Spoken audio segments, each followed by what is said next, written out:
The challenge is, and the opportunity is, how do we align and integrate security standards and deep into our processes for identifying controls that we're going to use and determining how, where, and when we are going to deploy them. So SABSA gives us a way of managing knowledge about enterprise security architecture. We refer to something we call as the knowledge management layer map, which organizes, using the SABSA framework,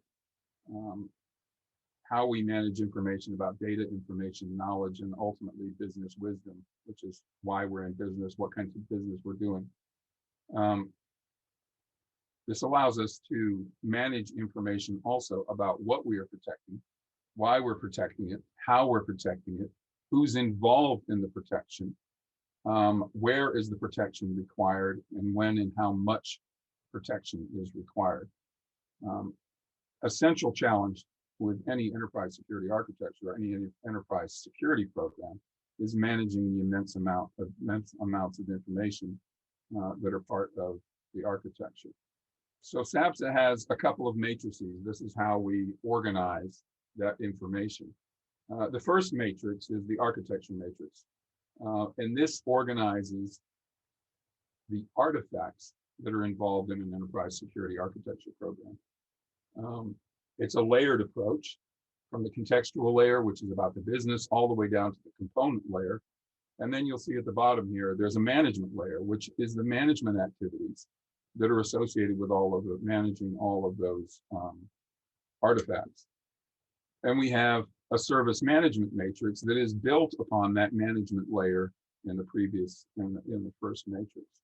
So we move that management architecture layer up and use that to organize all of the activities that are concerned and involved in architecture. So there's a one-to-one correspondence between the artifacts produced and organized in the architecture matrix on the left and the processes involved in actually doing that. We use the concept of traceability extensively. It's an important concept that allows us to make sure that the security solutions we develop and deploy are traceable back to the business requirements of the enterprise. So at the contextual layer, we're capturing the business strategy, what's involved in the business, ultimately the business strategy. At the conceptual layer, we develop a security strategy for delivering on and supporting the business goals and objectives identified in the contextual layer. Then we move into the design phase, and we identify logical services required to deliver on the security strategy. And then physical mechanisms that are traceable to the security services that we need to implement. And then components that instantiate those physical security mechanisms in the real world. And then the management layer that manages all of this and delivers trusted business operations. We use this layer mapping, again, to do a number of things. One is that bi-directional completeness and justification, to make sure that everything we have deployed in the organization is actually traceable back to a business requirement. And then we use it also for actuarial preservation, capturing how well our controls and enablers are working. We use it to manage change, to understand the impact of adding or removing various controls and enablers. And ultimately, we use it for knowledge management, for managing the information and knowledge about the enterprise security architecture. Another key concept, and I'm giving you just a brief overview of the key elements that are involved in where I'm headed with this, is our business attributes. And business attributes are a conceptual abstraction of real business requirements. We have, SABSA has an attributes profiling technique that allows us to transform these business requirements into business drivers for security and ultimately into attributes. We model the attributes into a normalized language that will articulate requirements and measures performance in a way that is ultimately instinctive and meaningful and useful to stakeholders, especially the business stakeholders, because this approach to enterprise security architecture is all about enabling the business. We organize the attributes into a collection, into a taxonomy. These attributes are customized and tailored for any organization. So you're not using a standard set of attributes. You're developing attributes that are meaningful to your set of stakeholders. Another principle is that the SABSA architecture doesn't replace many of the things organizations are already doing. It brings security into different models and different approaches to understanding the business. So SABSA brings security into business architecture, into systems architecture, and into management architecture. Now, one of the keys to doing that is leveraging the standards that exist out there. I'm going to talk today about primarily security standards, but this same approach allows us to align and integrate to other standards, business architecture standards, system standards. So let's talk briefly about security standards, a little bit about ISO, and we'll look at NIST as well. So ISO is a complex collection of standards organized into different categories, requirement standards, guidelines, sector-specific guidelines, etc. There are a number of standards in the ISO family that cover various detailed aspects. The other standard I'm going to talk a little bit about is NIST, the U.S. NIST Risk Management Framework. You're probably familiar and have seen a lot in the last several years about the cybersecurity framework, which is a very useful overlay onto the larger risk management framework. The risk management framework is comprised of a number of documents, standards and guidelines that support and enable delivery and use of the risk management framework. The risk management or the security controls are identified in NIST 853. And here we begin to see some insight into the number and detailed information that is available about security controls. Control identifiers, control names, organizational defined parameters, the base control, and then control information or discussion about the control enhancement information, and then cross links into other sources of information relevant to the control. So we've gone beyond, and this is the same is true for ISO. We've gone beyond just the root definition of what the control is into much more detailed information that is relevant to selecting the control, to tailoring the control, and to deploying control, and even then on to managing and using the control. These control standards and frameworks have a position within the SABSA framework in the architecture matrix. They're in the conceptual layer and are considered ultimately part of the security strategy. And they're in SABSA's motivation column, which is the column that deals with risk. All of the controls that exist tend to include both technical and management controls. And the technical controls are captured and embodied in the SABSA architecture matrix, and the management controls are captured and referenced in the SABSA management matrix.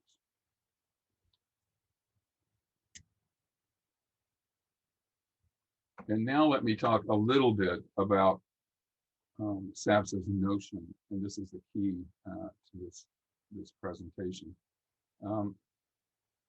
SABSA's integrated controls and enablers library. One of the core elements to making this all work is to have a controls and enablers library. Now we talk about controls and enablers in SABSA. What we are referring to is risk treatments, which commonly are referred to as controls. But one of the ideas about that SABSA contains and leverages off of ISO 31000 is the notion that treating risk involves both addressing threats and addressing opportunities. So most risk treatments have both aspects. They are a control that will treat a threat, but they are also an enabler, which will allow the organization to improve performance and achieve new opportunities or valuable opportunities. So an organization needs to begin with having at least a controls library that identifies the risk treatments they use within the organization. SABSA enhances that and creates an integrated controls in the library by adding in additional metadata, mappings to standards and guidelines that are relevant or useful to the organization, mappings to specific SABSA elements that are used in the architecture methodology, including attributes, controls and enablers, and domains. Mappings to SABSA's multi-tiered control strategy, and I'll talk about that in a minute. And then mappings to technical domains that particular controls or risk treatments are relevant to. For example, some controls are relevant to the network, so they get mapped to the network. Other controls are relevant to operating systems. They would be mapped to platforms. And this is how we align and integrate the standards and guidelines. On the left, we have an attribute, some related to some operational goal that the organization has.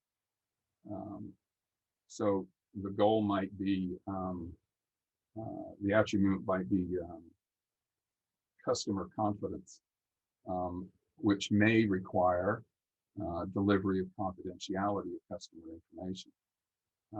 With an attribute, we identify control and enablement objectives that need to be delivered by the security solutions in order to deliver on the attribute, the business goal and objective. We can then use our integrated controls and enablers library to identify risk treatments that meet a number of requirements.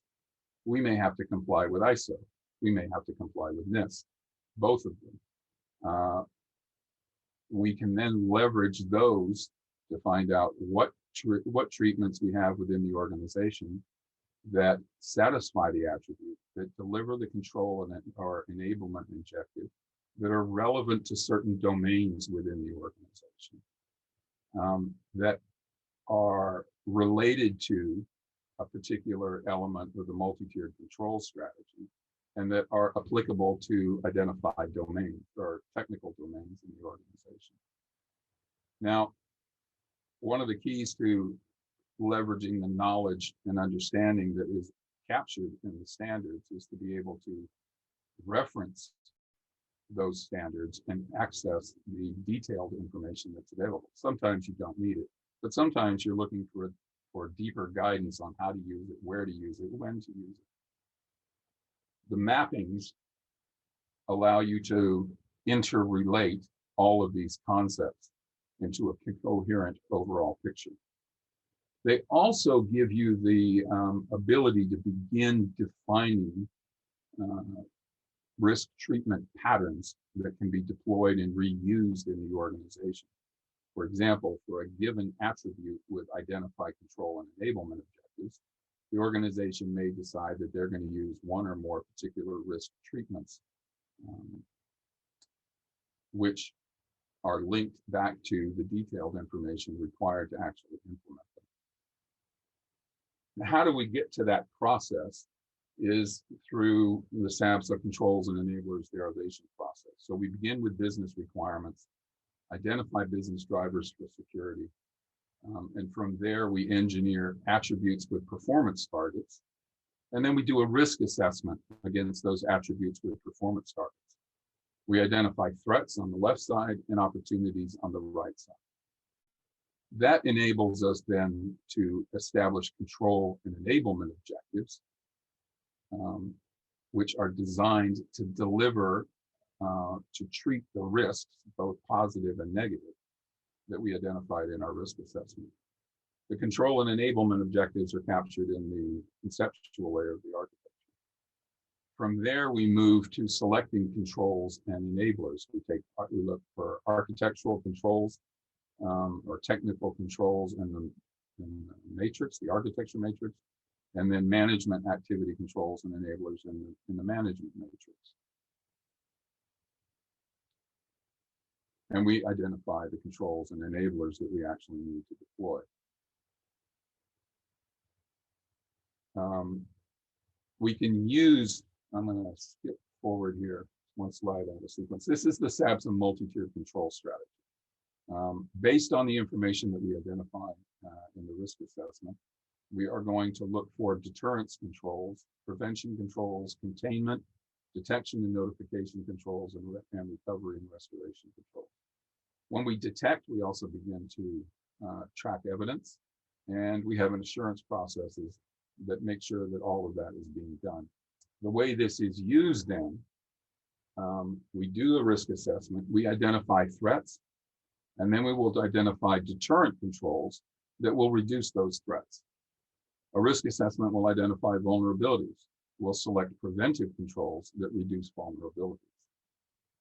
Incidents, potential incidents are discovered. We define or select detective controls that will discover those incidents. And if an incident happens, it has business impacts, we select corrective controls to reduce business impact. So now we've got a rational, repeatable way to really leverage a good risk assessment and use it to drive selection of controls and enablers that will deliver the right control in the right place at the right time for the right amount of money.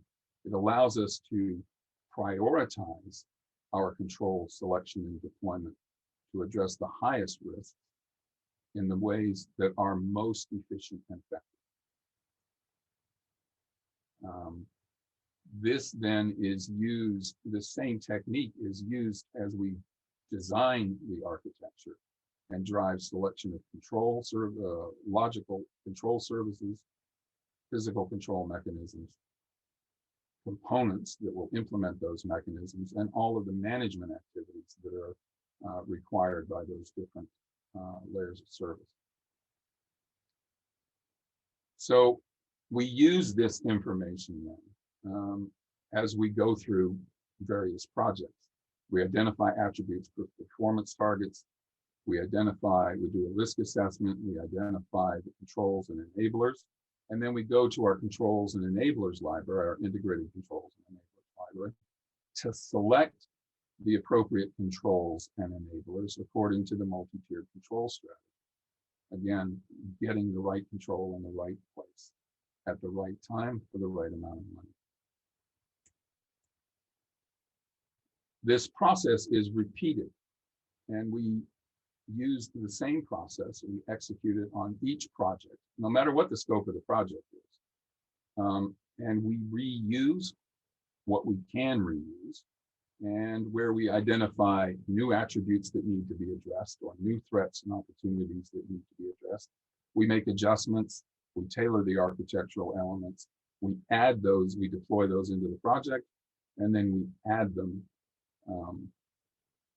back into the enterprise architecture so that the architecture begins to grow.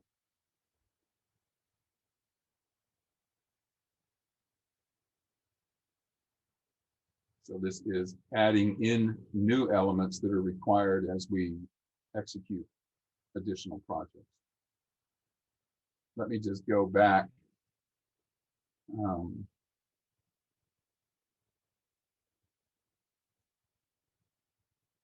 to this slide, the alignment and integration. This is the key takeaway. I find in many of the clients that we work with that they are often missing a controls library. They are implementing hundreds, if not thousands, of controls, but because they don't have a centralized place to bring that information together, the deployment of security controls in an organization is often extremely inconsistent. Having a controls and enablers library, a controls library, is one of the critical first steps to being able to really secure an organization in a way that the organization can be confident that controls are being consistently identified and deployed. Having that basic control library is the starting point then to begin mapping in various metadata elements that are useful to the organization. You certainly don't have to use all of them, but you identify ones that are relevant and useful. This becomes a tool that supports a number of activities. First of all, it supports risk assessment. It also supports design and specification of the security controls for an organization and the enterprise security architecture. It is useful and supports the procurement process. When you're going to procure a particular solution, you can use this integrated controls and enablers library to specify the security controls that need to be delivered by the solution you're acquiring.